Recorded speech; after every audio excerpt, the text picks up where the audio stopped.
welcome to CRC, suatu komunitas untuk jiwa kita yang restless agar memperoleh rest di dalam Tuhan.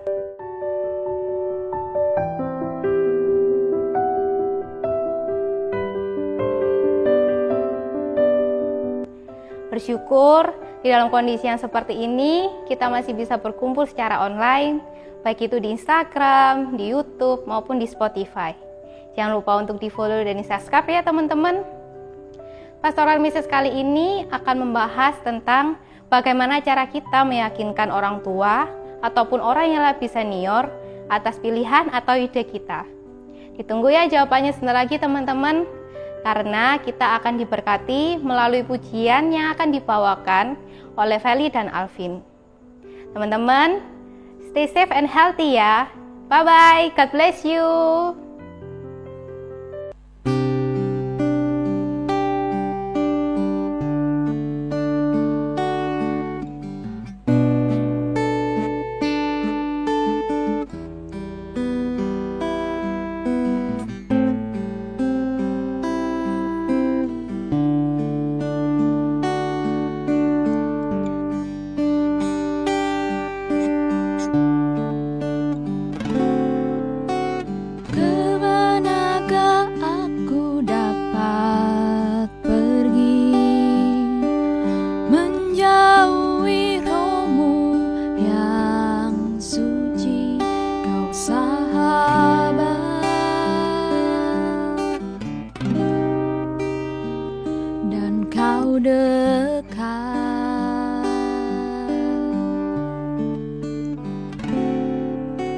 Bahkan seluruh pengabdianku tak bisa membalas kesetiaanmu, sungguh mulia dan berharga, sungguh besar pengorbananmu bagiku, terlalu dalam untuk dimengerti, sungguh besar, sungguh indah yang kau pikirkan tentangku, tak terselami bagiku, sungguh indah.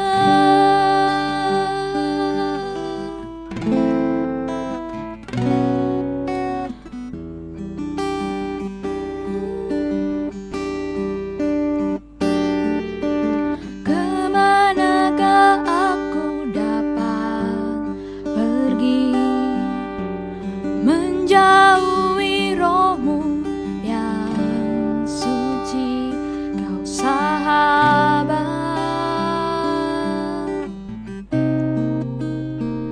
dan kau dekat.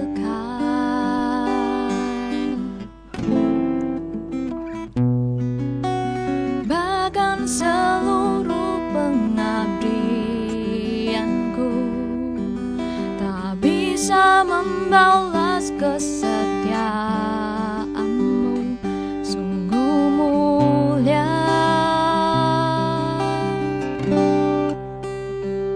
dan berharga, sungguh besar pengorbananmu bagiku, terlalu dalam untuk dimengerti, sungguh besar, sungguh indah yang kau pikirkan tentangku, tak terselami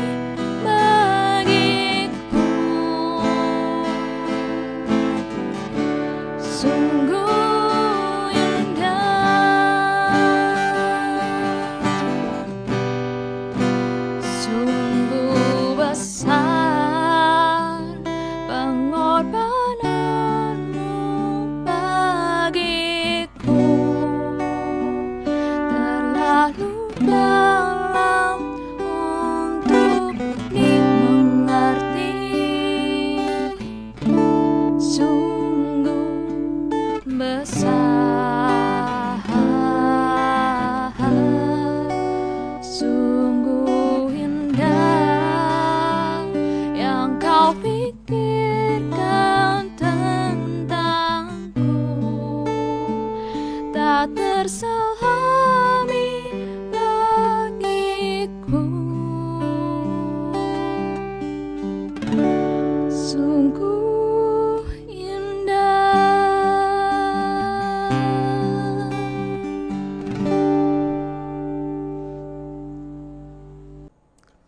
Shalom kaum muda, senang sekali bisa berjumpa dengan teman-teman sekalian.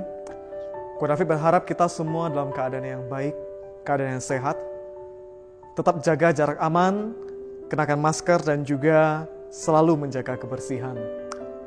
Hari ini kita hadapi situasi yang tidak mudah. Ada banyak teman-teman yang semakin sulit dalam keuangan, keluarga-keluarga juga kesulitan, dan beberapa teman memberitahu saya bahwa mereka juga terkena PHK. Tentu ini situasi yang sangat tidak mudah dan Ko David bersedih untuk semua situasi itu. Marilah kita semua saling menguatkan, menopang satu sama lain melewati masa-masa corona ini. Kita berharap bahwa semua boleh segera berakhir dan kembali pulih seperti awal. Mari kita berdoa sebelum mendengar firman Tuhan. Kita mohon pertolongan Roh Kudus atas kita sekalian. Kita berdoa. Tuhan, hamba-Mu datang kepadamu di dalam segala kelemahan. Mengajak semua teman-teman yang ada di sini dan juga yang di rumah. Kami memohon pertolongan Tuhan atas kami. Biarlah Engkau sendiri yang berbicara kepada kami secara pribadi, sehingga firman disampaikan ini boleh sungguh menguatkan kami, menolong kami menjalani masa muda kami.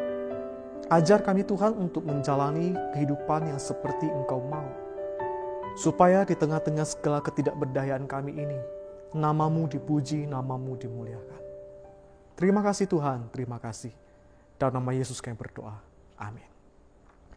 Hari ini Ko David mengajak kita bersama-sama memikirkan sebuah topik, yaitu bagaimana sih kita meyakinkan orang tua kita atas pilihan kita, atas ide yang kita sampaikan kepada mereka. Tentu teman-teman, ini bukan hal yang mudah karena setiap hari kita hadapi situasi itu. Saya tidak tahu seberapa sering kita bertengkar dengan orang tua oleh karena perbedaan pendapat atau apa yang kita mau itu tidak diterima. Misalnya saja ketika kita memilih kuliah, lulus dari SMA, kita hendak kuliah di mana, jurusannya apa.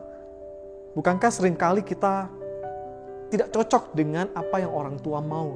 Bahkan ketika kita menyampaikan, kita sudah memilih ini, maunya ini, itu, lalu kita dipertanyakan, lalu nanti ke depan mau jadi apa, mau kerja apa. Ada banyak pertanyaan yang tidak bisa kita jawab saat itu. Pada akhirnya, mau tidak mau, seringkali kita memilih jurusan yang tidak sesuai dengan keinginan kita, tetapi sesuai keinginan orang tua. Pada akhirnya kita kuliahnya malas-malesan, nggak selesai, dan sebagainya. Begitu juga dengan persoalan pasangan hidup. Kadang kita sudah jatuh cinta dengan seorang perempuan atau seorang pria. Ketika kita mau kenalkan ke orang tua, ada banyak ketakutan, takut orang tua kita tidak terima. Atau mungkin kita sudah menceritakan kepada mereka, lalu mereka tidak bisa menerima semua apa yang kita bawakan itu. Kita berkata, oh perempuan, bahwa pacar saya ini orangnya baik. Pacar saya ini orangnya rajin. Tetapi orang tua kita mungkin tidak sependapat, tidak setuju. Dan akhirnya ujung-ujungnya kita tidak bisa menyampaikan ide kita dengan baik, menyampaikan pilihan kita dengan baik. Lalu terjadi pertengkaran dan engkau jomblo lagi. Dan jomblo itu sulit di masa-masa sekarang, ya kan? Nah, oleh karena itu teman-teman sekalian, hari ini Ko David mengajak kita memikirkan satu pokok pikiran. Bagaimana sih kita menyampaikan sebuah ide atau pilihan kita kepada orang tua kita atau orang lebih senior ketika kita di organisasi, supaya mereka bisa memahami apa yang kita mau. Oleh karena itu teman sekalian, Ko David ingin bagikan sebuah tulisan hikmat dari Amsal Salomo.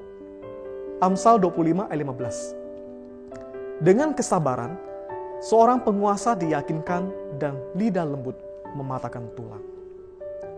Ada dua tips sederhana yang diberikan oleh Amsal kepada kita bagaimana sih supaya kita meyakinkan orang tua kita atau orang lebih senior atas pilihan atau ide atau pendapat kita. Yang pertama teman sekalian, yaitu kesabaran. Ternyata kita perlu bersabar. Amsal 25 ayat 15. Dengan kesabaran seorang penguasa diyakinkan. Teman sekalian, kesabaran menahan suasana panas. Kesabaran itu menolong kondisi atau perbincangan yang panas itu menjadi lebih adem. Kesabaran menahan situasi yang tidak oke menjadi lebih oke. Kesabaran membuat seseorang yang berkata-kata maupun orang yang mendengar mempunyai kesempatan untuk memikirkan lebih jauh apa yang kita sampaikan. Teman sekalian, ketika kita menyampaikan sebuah ide, kesalahan terbesar kita adalah kita berharap orang lain memahami kita. Kita berharap bahwa seluruh pertimbangan di pikiran kita diterima orang itu. Dan nyatanya teman sekalian, tidak bisa. Kita lahir di generasi yang berbeda. Cara berpikir kita berbeda. Ketika kita menyampaikan sesuatu dengan waktu singkat, kita berharap orang lain menerima seluruh ide itu. Dan itu tentu salah. Dan orang lain belum tentu bisa memahami kita. Dan belum tentu orang lain bisa memahami seluruh pokok pikiran kita, latar belakang pemikiran kita. Oleh sebab itu teman-teman sekalian, kita perlu bersabar, memberikan waktu bagi orang lain untuk mempertimbangkan apa yang kita sampaikan. Ketika kita berbicara soal pekerjaan, selesai dari kuliah, kita mau kerja apa? Saya ingat betul ada seorang anak pemuda itu ketika dia berbicara kepada orang tuanya, "Ma, saya mau jadi YouTuber aja." Mamanya nggak ngerti YouTuber itu kerja apa. Tiap hari anak ini pergi bawa kamera, bawa HP, orang tuanya mikir, "Oh, anakku ini mulai gila. Ngomong-ngomong sendiri di HP, ketawa-ketawa sendiri, buka kotak direkam ini itu." Padahal teman-teman, anak ini punya cita-cita jadi YouTuber, dan kita tahu YouTuber sekarang luar biasa kaya. Paling tidak lebih kaya dari saya. Ya kan? Ada lagi teman sekalian, ada seorang anak ketika dia lulus kuliah yang ngomong ke saya, "Kok saya mau buka toko online, jualan barang-barang online. Jadi tidak perlu ini, tidak perlu itu, tidak perlu toko fisik, tidak perlu terikat oleh waktu buka kapan dan sebagainya, setiap waktu bisa jualan. Dan barangnya itu bisa banyak sekali tanpa memenuhi rumah atau kamarnya dia." Nah, orang tuanya tidak mengerti. Orang itu datang kepada saya, "Lalu bisa ditolong nggak? Tolong jelaskan kepada anak saya. Saya ini buka toko, sudah kerja di toko saya." Lalu saya jelaskan kepada dia, "Ai, anak Anda ini kerja, tapi jualan online." Bentrok nggak teman sekalian? Maka kita perlu bersabar untuk menjelaskan kepada dia. Termasuk soal apa? Pacar. Ketika kamu merasa bahwa pacar atau pria atau perempuan yang kamu pacari itu adalah orang yang terbaik, maka kamu perlu bersabar. Pelan-pelan kenalkan kepada orang tuamu. Engkau berkata dia baik, dia rajin. Tetapi orang tuamu tidak tahu, betulkah dia rajin? Betulkah dia baik? Semua perlu diuji. Itu dalam pikiran orang tua. Perlu dianalisa lebih jauh. Perlu diuji oleh waktu. Maka teman sekalian, sebenarnya orang tua kita tuh tidak menolak apa yang kita sampaikan. Seringkali cara kita yang salah. Sehingga apa yang kita sampaikan itu membuat dia tersinggung, membuat dia sangat sulit.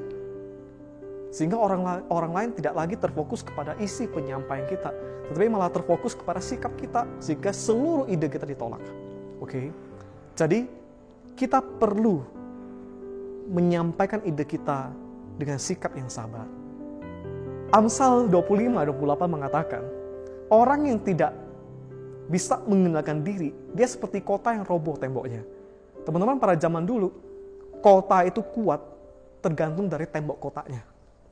Kalau dia tidak punya tembok kota, tembok pelindung itu, maka kotanya mudah dihancurkan, mudah disusupi penjahat. Amsal ingin mengatakan kepada kita, jikalau kita kehilangan kesabaran, maka kita kehilangan tembok kota itu. Kita akan menjadi mudah marah, mudah kecewa. Kita mudah diserang, mudah dihancurkan, kita mudah menjadi mutung. Lalu kita tidak punya pendirian, kita mudah terpengaruh. Sehingga kita tidak yakin dengan pilihan kita pada akhirnya. Dan kita tidak bisa meyakinkan orang tua kita atas pilihan kita. Oleh karena itu teman-teman sekalian, mari kita belajar bersabar. Maka yang kedua, kesabaran itu ada kaitannya dengan perkataan yang lemah lembut. Selain engkau sabar, maka engkau perlu menyampaikan idemu dengan lemah lembut. Lidah yang lemah lembut itu membuat jiwa tuh adem. Membuat jiwa tuh menjadi lebih tenang. Ya, Amsal 25:15 mengatakan, dan lidah lembut mematahkan tulang. Bisa nggak sih lidah lembut itu mematahkan tulang? Tentu rasanya gambarannya tidak masuk akal. Tapi yang ingin disampaikan oleh Amsal adalah perkataan yang lembut itu akan menyelesaikan persoalan yang sulit. Perkataan yang lembut akan menyelesaikan persoalan yang sulit. Amsal 15 ayat 1. Jawaban yang lemah lembut meredakan kegeraman, tetapi perkataan yang pedas membangkitkan marah. Jawaban yang lemah lembut meredakan kegeraman, tetapi perkataan yang pedas membangkitkan amarah. Maka ketika kita menyampaikan sebuah ide, perlu disampaikan dengan baik.